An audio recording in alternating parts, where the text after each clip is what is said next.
Hello friends, आइए आज का क्लास में ड्राइवर से संबंधित जो मोटर अधिनियम का 39 से 65 तक धारा जो है इसका अंतिम क्लास होगा। ठीक, क्योंकि 13 तक करवा दिए हैं और कंप्लीट आज का क्लास में कंप्लीट हो जाएगा। 65 धारा देख सकते हैं, 65 64 से स्टार्ट होगा और 65 कंप्लीट हो जाएगा। अगर नहीं देखे हैं तो जाकर देख सकते हैं और इसका पीडीएफ हम टेलीग्राम पर अपलोड कर चुके हैं।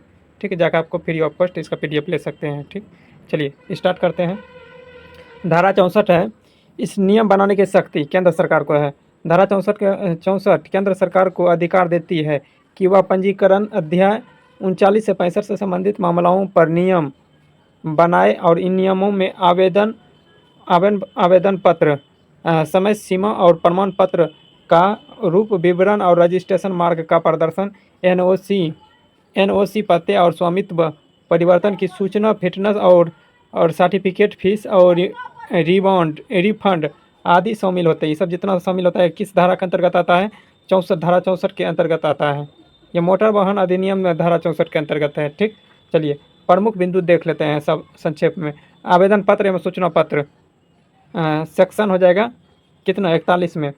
तो सेक्शन 41 के 1 के तहत दिया गया आवेदन के समय एवं प्रमाण पत्र के साथ लगने वाले दस्तावेज एवं विवरण। और धारा क्या कहते हैं, सेक्शन 3 में दिया है। सेक्शन 3 में के तहत पंजीकरण और प्रमाण पत्र जिसे आरसी के रूप में विवरण एवं जारी करने की अवधि है। जितना भी है आपको क्या कहते हैं, मॉक टेस्ट के रूप में 5 क्वेश्चन के रूप में कराया जाएगा। ठीक, जितना भी है 5 क्वेश्चन क्या जितना भी है सब इसमें दिया जाएगा ऑब्जेक्टिव के थ्रू। तो दोबारा इसीलिए रिपीट नहीं करते हैं। ठीक, चलिए सेक्शन 41 के 5 में के तहत दिया गया है आरसी विवरण का रजिस्ट्रेशन में प्रविष्ट करने का तरीका, प्रविष्ट करने का तरीका। और 6 में दिया है 6 के तहत रजिस्ट्रेशन मार्क का प्रदर्शन कैसे होगा और कहाँ होगा, ये सब विवरण दिया है सेक्शन 41 के 6 में। अन्य आवेदन के समय सीमा तो सेक्शन 41 के 8 में एवं 41 के 14 से जुड़े आवेदन के रूप में विवरण, फीस। और सेक्शन 47 के 1 में दिया गया है अन्य राज्य एवं हस्तांतरित, यानी कि एक राज्य से दूसरे राज्य में जो गाड़ियाँ हस्तांतरित करेगा उससे संबंधित इसमें दिया है। तो नए मार्क और साइन करने के आवेदन की अवधि, यानी कि नए हस्तांतरित करते हैं तो उसका आवेदन करने की तिथि होगा वो सब इसमें वर्णन किया गया है। एनओसी सेक्शन 48 एनओसी के आवेदन रसीद के रूप में तथा एनओसी जारी करने से पहले पालन और योग्य बताते हैं। परिवर्तन की सूचना 49 के 1 में 49 के 1 पत्ते में परिवर्तन की सूचना के रूप में दस्तावेज और 50 के 1 में 1 के 2 स्वामित्व अंतरण की सूचना का रूप दस्तावेज। हायर परपेज हाइपोथिकेशन सेक्शन 51 प्रविष्ट परिवर्तन और रद्द के लिए आवेदन के रूप में फिटनेस सर्टिफिकेट का रूप और प्रभाव अवधि होगी।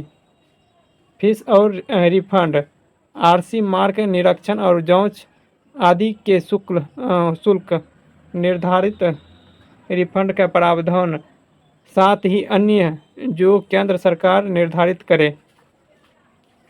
नोट दिया है जिन विषयों पर धारा 64 के तहत केंद्र नियम बनाती है उनसे अलग शेष विषय के लिए धारा 65 के अंतर्गत राज्य सरकार नियम बनाती है। चलिए देख लेते हैं अब क्वेश्चन। धारा 64 का मुख्य रूप से किस विषय से संबंधित है वो बताना है। धारा 64 यह हो जाएगा डी नंबर, केंद्र सरकार के नियम के शक्तियों पंजीकरण के अध्याय पर। आगे है रजिस्ट्रेशन मार्क कहाँ प्रदर्शित होंगे, यह किसके बनाए नियम के तहत होगा। तो किसके नियम? यह हो जाएगा केंद्र सरकार द्वारा धारा 64 के डी के अंतर्गत। आगे देख लेते हैं। किसी वाहन के दूसरे राज्य में हस्तांतरित पर नई रजिस्ट्रेशन मार्क है तो आवेदन की समय सीमा विवरण किस प्रावधान के तहत निर्धारित होंगे, यह हो जाएगा धारा 64 के जी के तहत केंद्र सरकार के नियम के अनुसार निर्धारित होंगे। आगे है एनओसी नॉन ऑब्जेक्शन सर्टिफिकेट का आवेदन रूप में, रसीद रूप में और जारी होने से पहले पालन योग्य बातें किसके नियम को तय करता है? किसके नियम? केंद्र सरकार का धारा 64 के अंतर्गत तय करता है धारा 64 के एच के अंतर्गत। आगे है फिटनेस सर्टिफिकेट के रूप में अवधि किसके नियम से निर्धारित होते हैं? अवधि हो जाएगा किसके नियम? केंद्र सरकार के, धारा 64 के एम और एन में। आगे है देख लेते हैं धारा 65। धारा 65 राज्य सरकार के नियम बनाने की शक्ति मुख्य बात है। राज्य सरकार द्वारा इस अध्याय के प्रावधान लागू करने के लिए नियम बना सकती है, पर धारा 64 में जिन विषयों पर केंद्र के नियम बनाता है वे राज्य के दायरे से बाहर है। धारा 65 के 2 में दिया है किन किन विषयों पर राज्य नियम बना सकती है। अपील, दायरे सुनवाई की प्रक्रिया, फीस एवं उसकी वापसी हो जाएगा। पंजीकरण, प्राधिकरण, नियुक्ति और कार्य दायित्व एवं क्षेत्राधिकार, रोड रोलर और ग्रेड आदि। इस अध्याय के नियम से छूट एवं छूट की शर्तें। आरसी फिटनेस का निर्गमन, नवीकरणीय, डुप्लीकेट, गुम एवं नष्ट एवं क्षतिग्रस्त प्रमाण पत्र के बदले डुप्लीकेट देना। आगे देख लेते हैं।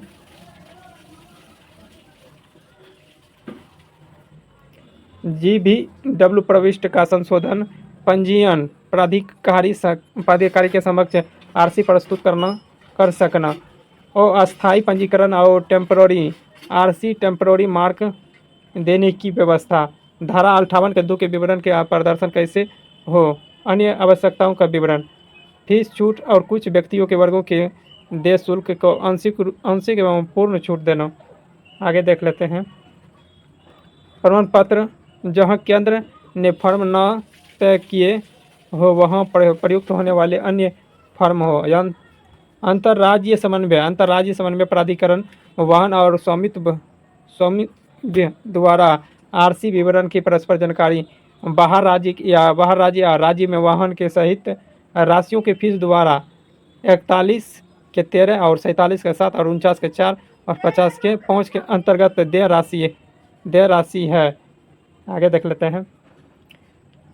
फिटनेस वैधता का विस्तार, लंबित नवीकरणीय के दौरान डीलरों के पास रखे वाहन इस अध्याय से छूट, शर्तें, फीस और धारा 62 की चोरी और बरामद रिपोर्ट का प्रमाण पत्र और समय सीमा। आगे है 63 का स्टेट रजिस्ट्रेशन कैसे मेंटेनेंस होगा, ये सब दर्शाया गया 63 में। आगे है अन्य आवश्यकता के विषय में जिन्हें नियमों में निर्धारण करना हो, ये सब नियम से संबंधित है। आगे है धारा क्वेश्चन 1 देख लेते हैं। धारा 65 के 1 के अनुसार राज्य सरकार के नियम कहाँ तक बना सकती है? दिया हो जाएगा इस अध्याय के लिए पर धारा 64 के विषय के छोड़कर बना सकती हैं। आगे है निम्नलिखित में से कौन सा विषय धारा 65 के 2 के अंतर्गत आता है? 65 के धारा 2 के अंतर्गत आता है अपीलों की फीस एवं रिफंड। आगे है रोड रोलर और ग्राइंडर जैसे सड़क निर्माण वाहन को छूट देने के नियम से यह हो जाएगा क्या? राज्य सरकार द्वारा 65 के 2 के तहत बना सकती है। आगे है अस्थायी पंजीकरण की प्रक्रिया नियम किसके द्वारा तय हो सकती है? राज्य सरकार द्वारा धारा 65 के 2 के ऐप के तहत तय की जा सकती है। आगे कंप्लीट हो गया। ठीक, जितना भी था इस क्लास में आपको कंप्लीट करवा दिए और नेक्स्ट क्लास लेकर आएंगे और नेक्स्ट टॉपिक लेके, ताकि उसका भी कंप्लीट क्लास करवा देंगे। ठीक है, मिलते हैं नेक्स्ट वीडियो में, तत्काल के लिए जय हिंद।